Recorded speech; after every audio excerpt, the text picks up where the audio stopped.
Hey everyone, welcome back to my channel, or if you are new here then welcome. Today I'm doing something a little bit different. We're going to get some reading onto this channel, something I've been itching to do for a really long time but I just haven't found the time to do it. But Jake and I have got a couple of days away. We are in the cutest cabin in the woods, in the trees, I don't even know, it's so beautiful, and we really don't have any plans. Our plans are just to take some time to chill out, and I just want to get a load of reading done. I'm just about to start a new book and I thought it would be fun to do a reading vlog, so I'm just gonna film me reading the book and check in with you periodically as I read it. It's a very, very long book, and it's been a book that I've kind of been putting off for a little while. It is Ship of Magic by Robin Hobb. It's a brick. Page count is 880, and I just thought this mini break would be the perfect time to read it, just because I've got so much time and I'm gonna need time to read this for sure. So some of you might know that Ship of Magic is part of the wider series by Robin Hobb called The Realm of the Elderlings, of which there are 16 books and they're split up into different series. I have already read the first series, so that's the Farseer trilogy. I read that one earlier this year, and it was my mission to try and read the whole of The Realm of the Elderlings this year, but so far that has not gone very well. So this is the second trilogy. I do actually think you can start with this one if you want to, but I think most people recommend to start with the Farseer trilogy, so that's what I did. I really enjoyed it, one of my favourite series I've read all year. But Ship of Magic is the first book in the Live Ship Traders trilogy. Plan is to read all those in the next few months. Let's see how we go. Hobb's books are known to be quite slow, like they're fantasy, but they are very slow and they are very good at character work, and I definitely found that with the Farseer trilogy. I absolutely loved all the characters in it, but it wasn't like the most action-packed series I read, and I actually quite like that. I don't know too much about this series. The only thing I know is that it takes place on boats. I think it's pirates, which is very exciting to read about some pirates. And I don't think we get any of the characters from the Farseer trilogy, but I may be wrong about that one. All I know is boats. So I'm going to stop yapping and start reading this, and then I will check in with you, I don't know, after the first few chapters maybe.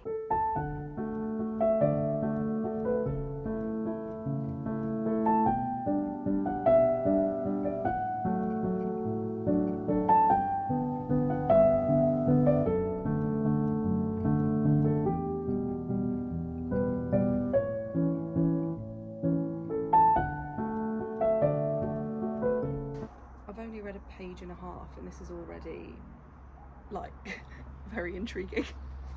Yeah. I feel like I always have to see how long the chapter is when I'm reading a physical book. I'm still counting. This is a long chapter. It's going to be long chapters in this book, but that's fine. Just while I'm here, I thought I'd turn you around so you can see the view that I'm currently looking at and reading in front of. How nice is that? So pretty. Oh my god, I feel like I look crazy. We've come to this really cute Airbnb. I feel like, I don't know if I said that in my intro, I can't even remember. We basically just found this really cute, really tiny Airbnb cabin, and we've driven here today. It's really hot, very humid. I'm super tired today, I don't know what's wrong with me. So yeah, I look very, very, very dishevelled. Anyway, let's talk about Ship of Magic. I feel like I've been reading for ages. I feel like it's been over an hour, and I'm on page 36, so slow going, but I feel like that's to be expected. It's a new series. I haven't read Hobb's writing for a little while, so it's going to take me a little bit of time just to get back into it. Oh my god, there's a massive wasp. This is the only problem with Cabin in the Woods, it's like massive wasps. Anyway, I just finished the first chapter, so I thought I would do a very quick check-in. I'm not going to check in after every chapter. I'll do it like, I don't know when I feel like I should. I haven't really filmed one of these before, so we'll see how we go. But yeah, after chapter 1, I'm definitely intrigued. This is already so different from the Farseer trilogy. I feel like we've got quite a lot of characters.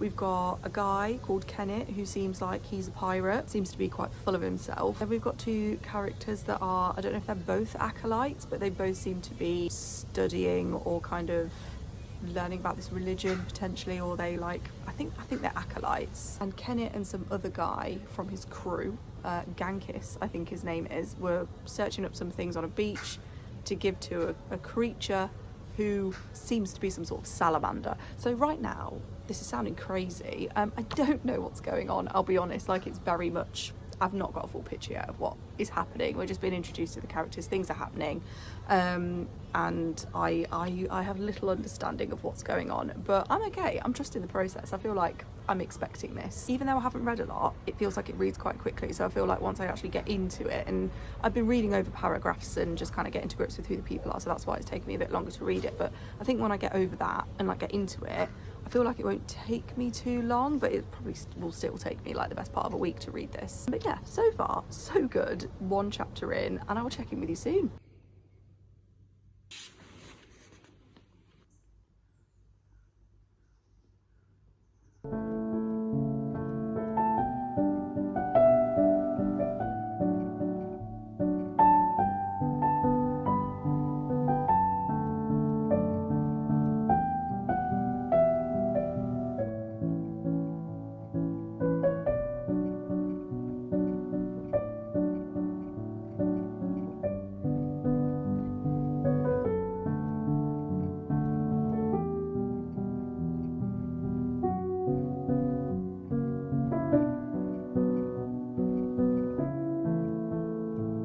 It's the next day and I thought we'd do another check-in now. Had quite an early morning actually. We got up and did some reading, which you will have seen, had some breakfast, and then we've just got back, well not just, but recently got back from a little hike, which was a lot of fun, but it did prove to me that I need to do a lot more cardio in my day-to-day. Anyway, Ship of Magic is going really, really well. I'm on page 142 and I've just finished reading chapter 5. Even though the chapters are quite long, it reads really quickly. Farseer trilogy was a first-person narrative, and sometimes it was quite difficult to stick with that narrative, whereas this one is a third-person multi-POV, which just really pushes the story along. I don't actually know when this takes place after the Farseer trilogy, or if it takes place during the events, because I can definitely see some parallels. I can see a few things happening or a few references to things from the Farseer trilogy, so I don't actually know when this takes place in relation to that. I'm not sure if that will become clearer or if it even matters. One thing I love about Robin Hobb, and it's something that I will just continue to say, is that she's so good at world building. None of her world building or backstory comes across as info dumpy, and her exposition is really good as well. We're currently following two main plot points which are both quite interesting. I will say, not loving all the characters at the moment. They're like,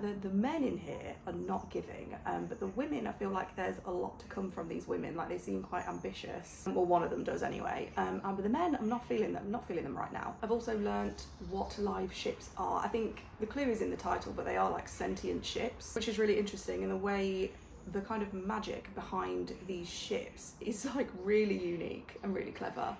So I am intrigued to see if that is something that will develop further and I'll see a bit more of it.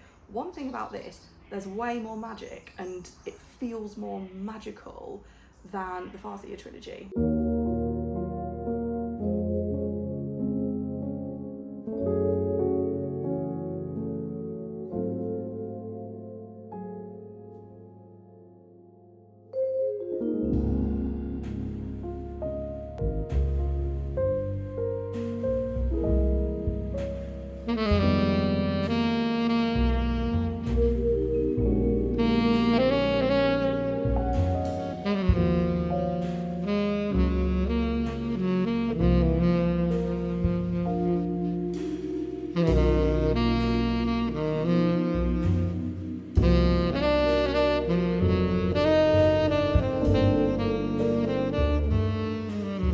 Quick check-in. I've just finished reading chapter 8 and I just don't know what these serpents are doing. I don't know who these serpents are, and they just freak me out a bit. That's it. I'm gonna carry on reading. I just felt like I needed to check in with you about the serpents.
another Ship of Magic update. I don't know what it is, but I always feel very awkward when I'm stood up filming. I'm always sat down, and whenever I'm stood up I feel like I'm like about to present the news or something. Although I will say, look how stunning the view is if my big old head isn't in the way. It's so pretty. I literally love being here. We haven't really sat outside too much because there's so many bugs and wasps. But it's been very nice just being sat inside looking out. It's also been boiling out here and I would definitely roast. Anyway, Ship of Magic update. I have read loads. I'm on page 488. We have surpassed halfway and I am having the best time ever with this book. This book is so addictive, and it does say on the front, as addictive as morphine. Fun fact, I think I'm allergic to morphine. When I broke my leg and I was in hospital, I had a very bad night on morphine, so I can't claim it's addictive as morphine. But as far as books go, this is one of the most addictive books I have read all year. I've been in a little bit of a fantasy slump, and I've read a couple of fantasy books recently that didn't really hit, like they were okay. And I thought to myself, Robin Hobb is probably going to be the best person to get me out of a fantasy slump. I might have even said that at some point in this video, but this has just confirmed it. Her writing is just so good. I just don't even know, like, not a lot. Okay, no, I was going to say not a lot happens in this book. That's not fair to say. A lot is going on, but it's a lot of setup, and to make it interesting and to make it as addictive as it is, considering what is happening, it's just amazing. I think I said in my last update that I wasn't sure if I liked any of these characters. I don't think I do like any of these characters. They're all so, like, unlikable. Like, there's just, they feel one-dimensional, which sounds like a criticism, but I feel like what's happening in this book is so much setup, and there's lots of plans being laid. There's like, definitely, you can, I mean, this is a 3-book series and they're huge, so I know there's a lot that's going to happen like in the rest of the trilogy. So I feel like development is on the cards. I feel like where the characters are now is only the beginning, and we are just spending so much time with these characters, and it's kind of fleshing them out. You know who they are at their core, and I'm finding it so interesting. I think I also said in my last update that I wasn't feeling the men in this story, and I'm still not feeling the men. There's one guy that I quite like, but he does have some issues of his own, and he is not perfect by any means, and he does do a few things that annoy me. One of the main male characters is an absolute brute, and I hate him. The others are all right though. I feel like they've got potential. I feel like they've got room to kind of go somewhere, whereas Mr. Brute, I don't think he has any redemption right now. I think I said that I was loving the women in this, and I would kind of like to partially take that back. I am loving the women in this. Look, they're not likeable, not all of them, but I'm really enjoying spending time with them. I feel like I'm waffling a lot there, and I'm trying to be really vague because I don't want to talk spoilers. But this is so good. This is our last day in our beautiful cabin, and it's quite late on in the afternoon. We had a really slow morning, didn't really do too much today. We actually did some painting, which I will insert a clip of that when we did it. We did it after breakfast. It was really fun. I painted Jake and he painted me. So we just kind of chilled out this morning, and we do plan to head out this afternoon and then go out for dinner. So I don't think I'm gonna carry on reading now for an hour or so, but I don't think I'm gonna get much more read while we're here. I've got about just under 400 pages until I finish this book. I would love to finish it this week if I can. I will carry on the vlog though, so I will carry on reading this when I get home, and I will still check in and vlog with you. I wanted to read it while I was here, but I think that was a tough ask, to be honest, but I'm really happy with how much I've managed to read. Just goes to show, if I don't like have to go to work, I can actually read quite a lot, which is great. I'm going to head back inside, I'm going to have some snacks probably, and do a bit more reading and see how much further I can get on.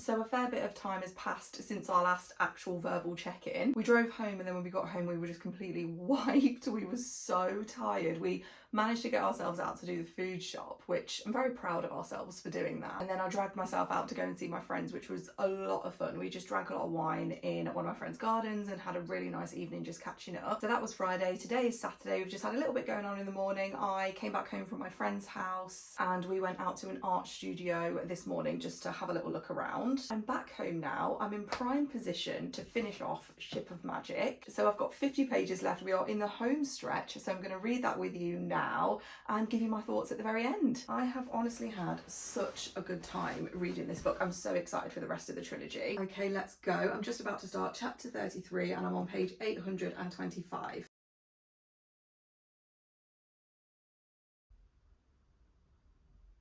feel like this just, whatever is happening right now is like not going to bode well for either the end of the book or like future books. There's so many characters in this that I utterly hate. Like, it's mad that nearly 800 pages of, well, just over 800 pages of this, like, most of the characters are really, really unlikable. Okay, this is so good. Oh my god. So, honestly, this one specific character is horrific. Like, he has no redemption. Like,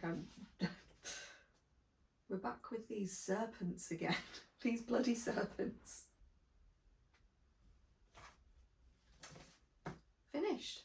This book is so much more than I expected. I feel like my initial thought, rating wise, is to give it 4.5. Honestly, there was only probably 2 or 3 chapters that I lost interest, like, and in a massive book like this. But honestly, brilliant. I could easily give it 5 stars, but I'm reluctant to give it 5 because it's the first book in the trilogy, and I don't know whether I'm just being silly if I think it's 5 stars, I should just give it 5, but I don't know. I just feel like I want to read the whole trilogy before I like settle on my final rating. But honestly, I think it's probably 4.5 stars. I'm going to try and do a mini review, which is always really difficult straight after I've finished reading the book, but I'm going to try and do it anyway. It's probably going to hash over some of the stuff that I've already said like throughout this vlog, but I mean, goes without saying, Robin Hobb can write. She has got the most incredible way of storytelling. I absolutely love her writing. It's so indulgent, it's slow paced, and I say slow paced because there's a lot of explanation over certain things and it's not all action, action, action, but a lot does happen in this. With this being like a multi-POV from a third person perspective, you're seeing so many different characters, which is great, and that makes it feel faster paced in my opinion. I mentioned the characters and how unlikable they all are, and they're kind of like, some of them are like out and out despicable, some of them are kind of like lovable rogues. I feel like a lot of the characters that we've spent time with in this book are going to remain like the sort of main key players of the trilogy, and I think some of the characters on the periphery are going to come into it a bit more as well. The way this book has ended, I'm sensing quite a turning point for a lot of the characters that were directly involved in the ending and the people that it's going to affect. So I'm sensing that some characters can go on quite a bit of a journey, and I'm so excited for it. Like, you know me, character development is big, and not even just character development, but just really good characters that kind of suck you into a story. Development for me really is important with characters, but I'm happy for that development to be like over a long course of time. I feel like it's really rewarding that way. So this book doesn't have loads of character development. It does feel like the characters are kind of fleshed out but one-dimensional. Like, a lot of their motivations are quite simple, like, and their defining characteristics have been the same throughout the whole book, which can be quite difficult, I guess, if you want a bit of growth and a bit of an arc with your characters. But I feel like that's to come, and that's what I'm hoping for anyway. I cannot bear an entire trilogy if they are all just like this forever. Another thing I really like about the characters is the sort of character dynamics. You've got so many character relationships in this that are like focused on, which is really good. Kind of got like mother-daughter in different generations. You've also got like, you know, female dynamics within the family, so grandmother, mother and daughter. You've got father-son dynamics, sibling dynamics. You've also got like the trade dynamics as well. So this series is called The Live Ship Traders. Should have said this at the beginning really, but this is basically focusing on like merchants and ships and pirates. So those kind of dynamics between the characters is really good as well, as is the ship politics. It's all like really interesting, and I really love it. Do you know what? I don't think I've ever read, I must have done. I can't recall it anyway. I can't recall ever reading like a pirate book. Oh, actually no, Dark Shade of Magic. The second and third book has definitely got like piratey elements in that actually, and I loved it. But this is like very piratey, very boaty, and I really, really, really loved it. I want to read more pirate books. I mean, I've got two. I've got The Mad Ship and Ship of Destiny to read. I don't think I'm going to go straight onto them because I feel like I'm begging for a slump if I do that. If I just read the whole of the Lies Ship Traders like one after the other, I am begging for a reading slump, and I've just like been in one, so I kind of don't want to continue to be in a reading slump. But this is great. Also, like, world building and politics, like, my god. So the Farseer trilogy touches on the politics of that area that you're in, which is the Six Duchies, but you're in a completely different area. Like, the map is not the same in this book. So completely different area, learning about new like religions, sort of bargains, and like the relationships between certain like areas. Like the Rain Wilds is an area that was vaguely mentioned in the Farseer trilogy, but this is like quite like detailed on the Rain Wilds, so it touches quite a bit on the people and how they kind of interact with like the main sort of trade ports. But I think there's like way more to develop with the Rain Wilds, which I feel like will come in the series. But I honestly can't believe I've read that in 5 days. I probably could have finished it yesterday because I was really busy. I wanted to finish it on the vlog, so I saved the last 50 pages for now. But that is clearly just, you know, when I've got free time on my hands, I can do great things. I think I've averaged at about over 200 pages a day over the last couple of days reading this. I'm so glad I did. I wasn't gonna take this one away with me. I'm really glad I did, because this has really got me into the story. And honestly, I do think I would have got into this one anyway, because it is quite interesting. I just really liked it with the pirate element and all the characters and everything like that. But it's really cemented like me into this trilogy now. I feel like I've had the time to like really sit and read it, go over bits if I'm kind of like confused, and I'm not just trying to read as many pages as I can on my lunch break or whatever. So I've really, really enjoyed reading this with the amount of time that I've had. So we are done, and I think I better end the vlog here. I'm gonna edit this now, and I'm really hoping it comes out well. I've obviously got a vision for it, and I hope that it comes across how I want it to, and it's interesting to watch and it's not too long. Please let me know if you did like this style of video. If you don't know, I do make a lot of content on Book Talk. I've been so quiet on YouTube. I kind of started off with a few videos at the beginning of the year, and you know, wanted to make it a regular thing, but it is so difficult at the moment with time and everything like that, and getting it all edited and, you know, ready to post when I want it to post. So I'm trying to find ways that I can film for YouTube and still kind of, you know, make it what I want. I want to put my reading wrap-ups on YouTube as well. So I hope you guys are happy to stick around for that, and you will like that. But yeah, hopefully this video goes well. Otherwise, I'll be so annoyed. I'll be so sad if these clips don't amount to anything. But yeah, let me know if you did enjoy this. If you want more reading vlogs, let me know. I've enjoyed filming it, so I would really love to film a few more. If you want to follow me on any other platforms, I will put the handles down in the comments. But yeah, I've waffled for long enough, I think. That's it from me. Thank you so much for being here. Let me know if you like this video. I'd be really appreciative of any comments or any feedback that you have, and I will see you in my next one.